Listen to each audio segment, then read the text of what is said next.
welcome to today's deep dive. We are so glad you're here with us because, well, today we're looking at a pretty hard truth. Yeah, a very uncomfortable one for, a lot of productivity nerds, honestly. Right. It's this idea that your beautifully organized, perfectly color-coded digital workspace is completely useless if your amygdala is melting down. Exactly.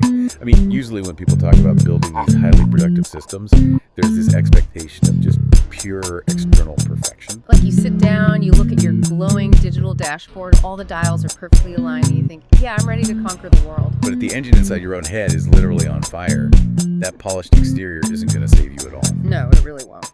So our mission today is to explore the ultimate architecture of productivity and growth for you. And we are going on a massive journey to do it. I mean, starting from the deepest biological wiring of human emotion. Which is fascinating on its own, but then we're moving into frameworks for accelerated learning and habit building. And extending all the way out to complex digital workspaces and enterprise-scale server automations. We have a really diverse stack of sources today. We do. We're pulling from psychological research on emotional maturity and attachment theory, documentation for mental fitness, and then getting really technical with tools like Workflowy, Notion, and Alteryx. Right, because it's a vital progression from the biological to the digital. Before you can learn a new language or program an API, you have to understand the hardware you're actually running on. If you don't understand your own neurological baseline, any system you build is essentially built on sand. Okay, let's unpack this because the research draws a very sharp, almost uncomfortable line between emotional intelligence, or EI, and emotional maturity, EM. Yeah, people confuse those constantly. Right, so EI is like having a dashboard that tells you your car engine is overheating, but EM is actually pulling the car over and fixing the engine instead of just sitting there screaming at the dashboard. What's fascinating here is the underlying neurology of that exact analogy. I mean, emotional intelligence is just awareness. It's reading the gauge. Like you know you're angry. Yeah, you know you're angry or you know someone else is frustrated. But emotional maturity is the application of that awareness. It's the physical, actual neurological ability to choose logic and empathy over impulse. Over just getting super defensive. Exactly. And to understand why that is so incredibly difficult in the heat of the moment, you have to look at the brain's physical hardware. The prefrontal cortex and the amygdala, right? Right. So you have the prefrontal cortex right behind your forehead, which is your logical decision-making center. And then deep inside the brain, you have the amygdala, your primitive fear center. The survival arm. Exactly. For emotional maturity to actually happen, the prefrontal cortex has to actively inhibit, essentially boss around the amygdala. But the amygdala is, it's pretty stubborn. Like when you get cut off in traffic or your boss sends you one of those passive-aggressive emails, you feel that physical spike, right? Oh yeah, the heart racing, the tunnel vision. Yeah, that's the amygdala completely hijacking the system. Mm-hmm. And looking at the psychological research, there's this concept of emotional fusion. That's a huge one. Yeah, it happens when someone lacks that prefrontal maturity and relies entirely on other people for their self-worth. It's like your emotional state is tethered by an invisible string to how someone else reacts to you. Because emotional fusion means the internal boundaries simply disappear. Like, if your partner walks into the room stressed, you are instantly stressed. The amygdala is just treating their bad mood as a direct threat to your survival. Yes. But the encouraging part of the clinical research here is neuroplasticity. I mean, childhood experiences and early traumas absolutely shape these default responses. Sure, how we're wired from the start. Right, but your brain is pliable.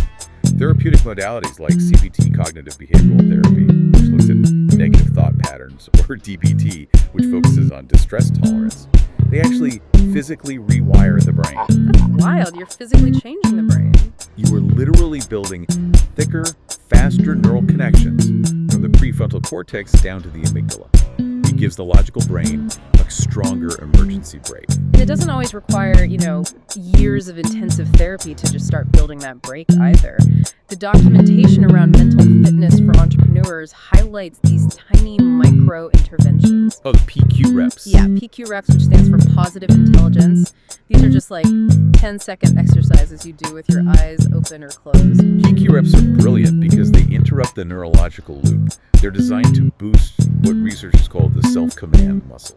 By just focusing on a physical sensation? Yeah, intensely focusing on a purely physical sensation for just 10 seconds. Yeah. Like the feeling of your toes wiggling or the exact temperature of the air hitting your nostrils. Pulls you out of your head. Exactly. It forces the brain to devote processing power away from the saboteur fear region and activate the sage logical region.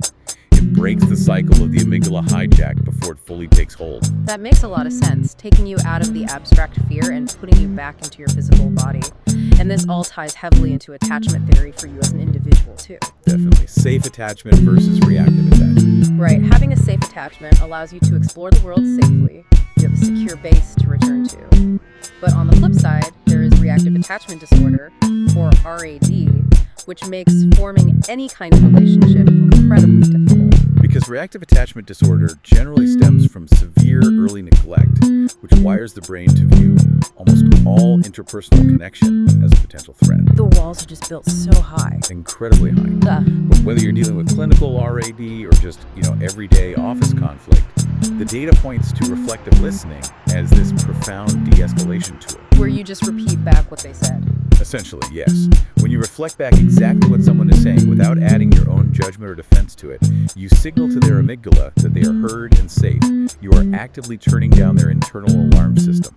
Okay, so we've pulled the car over, we've cooled the engine, and we've established a secure emotional foundation. You aren't operating out of fear anymore. Now we need to program new software into this biological machine. Right, moving from emotion to execution. Exactly. We are talking about efficiently building new skills and habits. And we immediately run into the limits of our biology again here. People constantly think they can just force themselves to learn a new skill or hit the gym at 5 a.m. through sheer willpower. Just power through it, right? Right, but the science of habits shows us that willpower is biologically finite. It's a phenomenon called ego depletion. It runs out. It absolutely runs out. Every decision you make throughout the day burns a tiny bit of cognitive fuel. By 6 p.m., your prefrontal cortex is exhausted and your willpower is just gone. So if I'm trying to learn a new language, instead of relying on pure motivation for language, I should just stack a 2-minute vocabulary review right on top of my morning coffee. Yes, that is the essence of engineering a system. Rather than relying on motivation, you're combining the 2-minute rule with habit stacking. Tying it to something I already do no matter what. Exactly. Your brain's reward system, specifically the striatum, runs on dopamine. When you tie a new, tiny 2-minute habit to an existing, rock-solid habit like drinking that morning coffee, you don't need willpower. The brain just expects it. Right, the striatum starts to anticipate the dopamine reward of the completed microtask, and the behavior becomes totally automatic. That is incredibly practical for anyone trying to build a routine. But when it comes to the actual learning part, like getting the information to actually stick, the frameworks emphasize the 80-20 rule. Right, Pareto principle. Yeah, meaning 20% of a skill accounts for 80% of the performance. If you're learning guitar, 20% of the chords make up 80% of pop songs. You figure out what that core 20% is, and you ruthlessly focus your energy there. And how you focus that energy dictates whether the brain actually keeps the information. Because the human brain has a natural forgetting curve. It just dumps data to save space. Constantly. If you learned a list of facts today, your brain will efficiently delete the vast majority of them within 72 hours. To combat this, you have to use deliberate practice and spaced repetition. Spaced repetition is huge in the literature. It is, because it forces you to review the material at strategically timed intervals, right as the brain is about to forget it. You review it after 1 day, then 3 days, then a week. And each time it gets stickier. Exactly. Each time you force the recall, you signal to the brain, hey, I keep needing this information, which chemically encodes it deeper into long-term memory. And one of the most intense ways to force that recall is the blurting method, which, you read a text, you close the book, and you literally write down every single thing you can remember on a blank piece of paper. It is brutal. Honestly, that sounds completely exhausting. Why wouldn't I just, highlight the book or reread the chapter a few times? Because rereading is an illusion of competence. When you reread, your brain just recognizes the words and tricks you into thinking you actually know the material. Oh, wow. So you feel like you've got it, but you don't. Right. The blurting method is cognitively exhausting, precisely because it forces the brain to generate the information from scratch. That friction, that mental struggle to retrieve the memory, is exactly what thickens the neural pathways. No pain, no gain for the brain. Basically, we see this same principle in the rail framework and the use of mnemonic devices too. Wait, break down Rail for me. How does a framework actually help encode that data? So RAIL stands for Review, Associate, Imagine, and Link. It's a structured way to force your brain to care about abstract data. Okay. You review the concept, you associate it with something you already know, you imagine a vivid, sometimes even bizarre visual representation of it, and you link it into a sequence. So you're not just memorizing dry facts. No, you're giving the brain a tangible multisensory hook to hang the dry information on. Here's where it gets really interesting. You can't utilize spaced repetition or the blurting method or Rail if you haven't captured that knowledge effectively in the first place. You need an external system. Right. We have to cross the bridge from your internal memory to your external capture system. We are talking about note-taking. And there is a massive debate here in the sources. Analog versus digital. A very heated debate. Writing by hand is like taking the scenic route. You remember the landscape perfectly. But digital notes are like you instantly get the information, but you might not remember how you did it. That is a perfect way to describe it. Yeah. The physical act of handwriting forces the brain into a state of active encoding. Because you physically cannot write as fast as someone speaks or as fast as you can read, you have to synthesize, compress, and summarize the information in real time. You're acting like a filter. Exactly. Yeah. You're processing the underlying meaning, not just transcribing the words. This leads to significantly better long-term memory retention. And a classic example of engineering that synthesis is the Cornell method. You literally divide the physical page into specific zones. The three-part layout. Yeah. You have a narrow column on the left for cues or questions, a wide column on the right for your main notes, and a box at the bottom for a synthesis summary. It essentially builds a study guide and a spaced repetition tool right into the page as you are taking the notes. It creates immediate structure. But, digital note-taking obviously has its own profound advantages that we really cannot ignore. Like searchability. Searchability speed. Tools like SimpleNote or Roam Research offer bidirectional linking, where connecting one concept automatically creates a backlink from the other. Which handwriting definitely can't do. Right. The primary danger with digital note-taking is mindless verbatim transcription. If you type 90 words a minute, you just become a court reporter capturing data instead of a learner processing knowledge. But what if your brain doesn't process information in neat, linear outlines at all? Like, a lot of people really struggle with the rigid structure of bullet points or Cornell notes. Yes, not everyone thinks in lists. Right. And the research dives heavily into visual learning things like mind mapping and sketchnoting, where you combine visual drawings with verbal data. This is a crucial distinction, particularly for neurodivergent individuals. For the ADHD brain, traditional, rigid linear notes can be incredibly understimulating. Just a wall of text. Yeah, making it very difficult to stay engaged or process the hierarchy of information. Mind mapping provides immediate visual stimulation. Because it spreads out. Exactly. It allows hierarchical data to be spread out organically across a page, showing exactly how concepts connect spatially to a central idea. It caters to a brain that needs to see the whole picture at once, rather than processing a sequence of isolated details. So what does this all mean? If workflowy is a minimalist Zen garden where you only look at one rake at a time, is Notion basically a bustling metropolis where you can see your calendar, your Slack messages, and your databases all simultaneously? If we connect this to the bigger picture, it is exactly about choosing the digital environment that matches your cognitive processing style. The organic versus the structured. Exactly. Let's look at workflowy first. It truly is the Zen garden. It's an infinite, zoomable bullet point list. There are no folders. There are no separate documents. Just bullets inside bullets? Purely hierarchical. You click a bullet point and it zooms in to become the title of a new page, hiding everything else so you can just focus. It sounds almost too simple, but the power is in the outlining and the tagging. You can just infinitely nest things. And if you want the pro version to get past the free limitation of 250 new bullets a month, it's just $4.99 a month. Very accessible. Yeah, and they aren't just letting it sit there as a simple text list either. They've been quietly adding really powerful features, like cross-tab drag and drop so you can move massive outlines around, the ability to email notes directly into your workflowy inbox. Well, that's something called ICU OCR. Optical character recognition. Right. You can snap a photo of a whiteboard, paste it into workflowy, and it pipes the text from the image straight into your outline as servable text. It is powerful because it violently removes friction.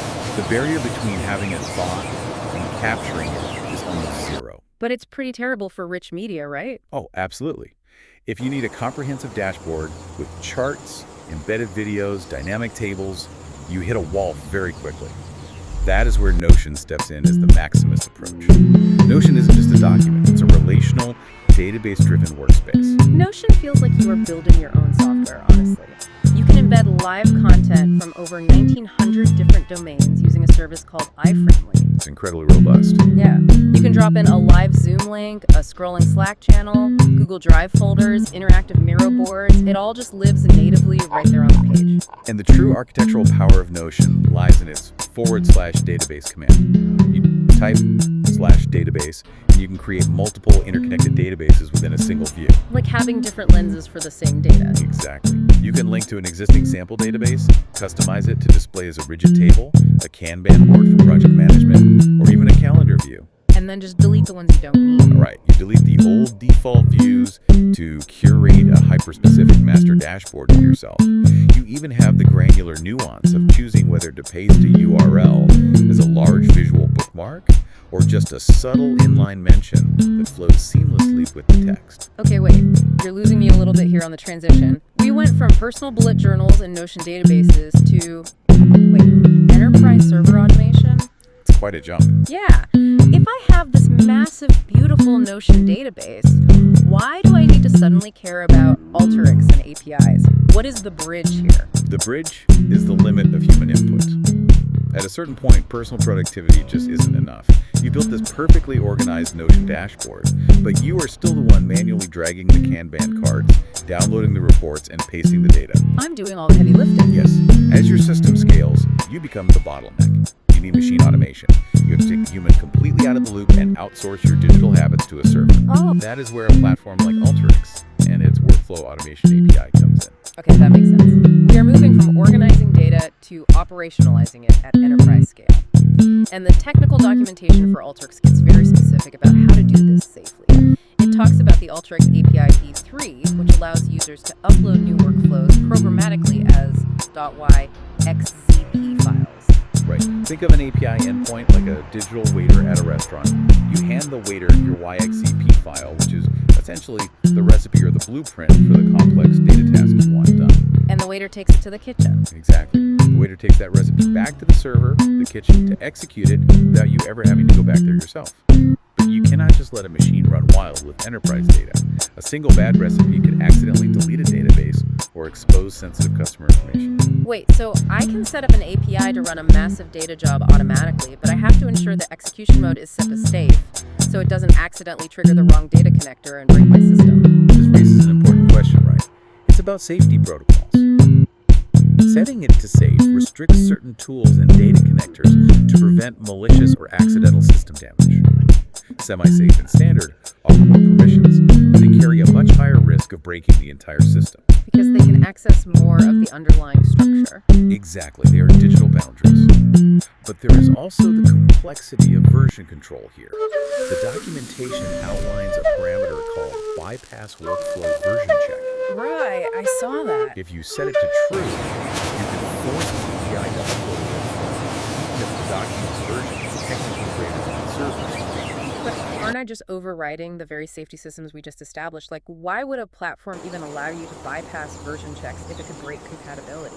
Because it is a powerful override designed for emergency patches or highly controlled migrations by advanced users. It requires immense caution. It's not for everyday use. No, not at all. And as these automated workflows become central to how an organization operates, ownership of the automation becomes a critical issue. Who actually controls the robot? Exactly. The API has specific endpoints for job management. It allows you to retrieve workflows, create jobs, and even transfer entire workflows and their automated schedules to new owners. However, to execute a transfer, you must possess elevated permissions, specifically the curator or artisan roles within the system. This raises such an important point. It mirrors exactly what we were talking about with human habits earlier. It really does. You set up a cue, a routine, and a reward in your brain, and the habit just runs in the background, consuming zero willpower. With Alteryx, you set up an API endpoint, a YXDP file, and a schedule, and the server runs the job in the background, consuming zero human effort. The parallels are undeniable. Both human habits and machine automations are designed to execute complex sequences without conscious intervention. Just firing on autopilot. Right. And both require incredibly precise, careful setup to ensure they don't execute the wrong behavior.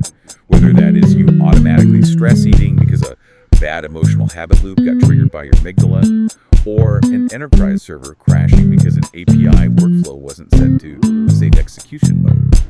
The architecture of behavior is fundamentally the same. Wow. Let's bring this full circle. What a journey today. We started deep in the physical hardware of the human brain, exploring how the prefrontal cortex inhibiting the amygdala creates the emotional maturity required for anything else to function. The biological baseline. Right, and we use that stable foundation to bypass ego depletion and build fast learning habits using the 2-minute rule and dopamine rewards. And then captured it. Exactly, we captured that new knowledge using the friction of the Cornell method and spaced repetition, built our external digital brains in either the minimalist Zen garden of workflowy or the maximalist relational databases of Notion. And finally, we outsourced our habits to servers using Alteryx APIs. It is a complete end-to-end architecture of productivity. Yeah. But, looking at the sheer capability of these external systems leaves us with a pretty profound reflection on what it actually means to be productive moving forward. Yeah, it really does. Because as our digital tools, our algorithms, and our APIs become increasingly automated, as they become exponentially more capable of doing the heavy logic, the organizing, and the executing for us, it completely shifts our values. It shifts what humans are needed for. Right. It suggests that the most valuable human skill of the future won't be writing the code, memorizing the data, or even building the Notion dashboard. The ultimate competitive advantage will simply be maintaining our own emotional maturity and mental fitness to properly direct these machines. Because if the machines are doing the driving, we really need the profound emotional clarity to decide where they should actually go. It always comes back to the internal dashboard. Thank you for joining us on this deep dive. We wish you the absolute best in optimizing both your internal and external systems. Until next time.